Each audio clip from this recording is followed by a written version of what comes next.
জানবো শোভন, এই রাজ্য সড়ক এত গুরুত্বপূর্ণ একটা রাস্তা, মেদিনীপুর লালগড় রাজ্য সড়ক, সেখানে প্রায় 15 কিলোমিটার, মানে অনেকটা রাস্তা, এইরকম বেহাল দশা কতদিন ধরে? এরকম কোনো অভিযোগ জানানো হয়নি, কোথাও কোনো ব্যবস্থা নেয়নি প্রশাসন এতদিন তৃণমূল জামানায়?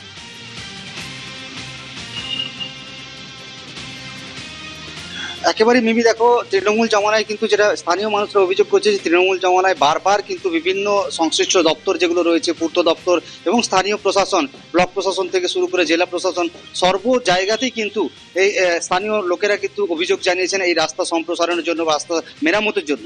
কিন্তু তৎকালীন যে সরকার ছিল বা পূর্বতন যে সরকার ছিল বা তাদের যে প্রশাসন ছিল, তারা তেমনভাবে কোনো উদ্যোগ গ্রহণ করেনি, যার ফলে কিন্তু প্রায় 3 বছর ধরে এই বেহাল রাস্তার উপর দিয়ে কিন্তু যাতায়াত করতে হচ্ছে স্থানীয় মানুষ থেকে শুরু করে যারা ওই এলাকায় থাকেন, যারা ছাত্রছাত্রী থেকে শুরু করে শিক্ষক শিক্ষিকা, সবাইকেই কিন্তু এই বেহাল রাস্তার উপর দিয়ে যাতায়াত করতে হচ্ছে, যার ফলে কিন্তু নিত্যদিনই ঘটছে দুর্ঘটনা, প্রাণহানিরও আশঙ্কা রয়েছে এই রাস্তার উপর দিয়ে যাতায়াতের ফলে, এমনটাই কিন্তু অভিযোগ করছেন স্থানীয় মানুষেরা। যদিও এই যে স্থানীয় মানুষদের অভিযোগ, সেই অভিযোগকে কিন্তু মেনে নিয়েছেন স্থানীয় বিধায়ক যারা রয়েছেন, অর্থাৎ শালবনী এবং মেদিনীপুর এই দুই বিধানসভা এলাকার যে বিধায়ক রয়েছেন। স্থানীয় মানুষ কি অভিযোগ করছেন একবার শুনুন।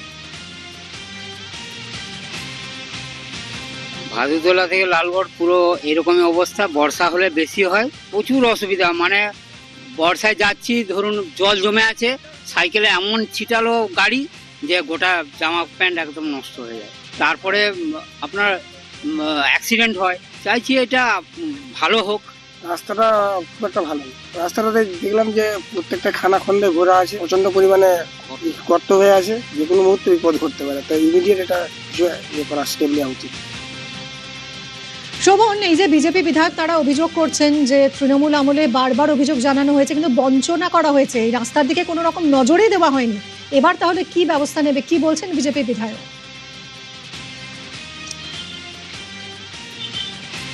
একেবারে দেখো, যারা বিজেপি বিধায়ক রয়েছেন, শালবনী বিধানসভার বিধায়ক, মেদিনীপুর বিধানসভার বিধায়ক, তারা দুজনেই কিন্তু বলছেন যে তৃণমূল জমানায় তাদেরকে মানে এই রাস্তা তৈরি করা হয়নি বা এই রাস্তা মেরামত করা হয়নি সময়ে সময়ে, যার ফলেই কিন্তু এই রাস্তার এই বেহাল দশায় পরিণত হয়েছে। কিন্তু তাদের সরকার আসার পরে কিন্তু তারা এলাকার মানুষদেরকে আশ্বাস দিচ্ছেন, প্রতিশ্রুতি দিচ্ছেন যে যত শীঘ্র সম্ভব এই রাস্তা একাধারে যেমন মেরামত করা হবে, তেমনই কিন্তু যদি প্রয়োজন হয় এই রাস্তার উপরে কিন্তু নতুন যে রাস্তা, সেই নতুন রাস্তা কিন্তু বরাদ্দ করার চেষ্টা করবেন তারা বর্তমান সরকারের কাছে। মিমি, ধন্যবাদ শোভন।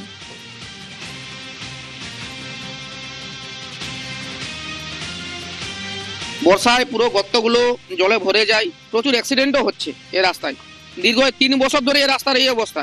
যখনই একটু খারাপ হয়, পিডব্লিউডি ডিপার্টমেন্ট কিছু ভাঙা ইট এনে রাস্তাটা সামান্য মেরামত করে, তারপরে আবার খারাপ হয়ে যায়। এর কোনো মানে একটা স্থায়ী সমাধান এই রাস্তার উপর হয়নি। এলাকার প্রচুর মানুষ আমাকে এই ব্যাপারে অভিযোগ জানাচ্ছে, পিডব্লিউডি দপ্তর গিয়ে আমি এই ব্যাপারটা জানাবো। আমাদের সরকার সবেমাত্র 2 মাস হয়েছে, সবাই এটা জানেন যে আমরা এ ব্যাপারে কোনো মানে কম্প্রোমাইজ হবে না। মানুষের রাস্তাঘাট থেকে শুরু করে সবকিছু সবার আগে করতে হবে এগুলো। আগে তৃণমূল কংগ্রেসের সরকার মমতা ব্যানার্জি বলতো যে জঙ্গলমহল হাসছে, এই জঙ্গলমহল কেমন হাসছে সেটা তার পরিচয় বহন করে এই রাস্তা।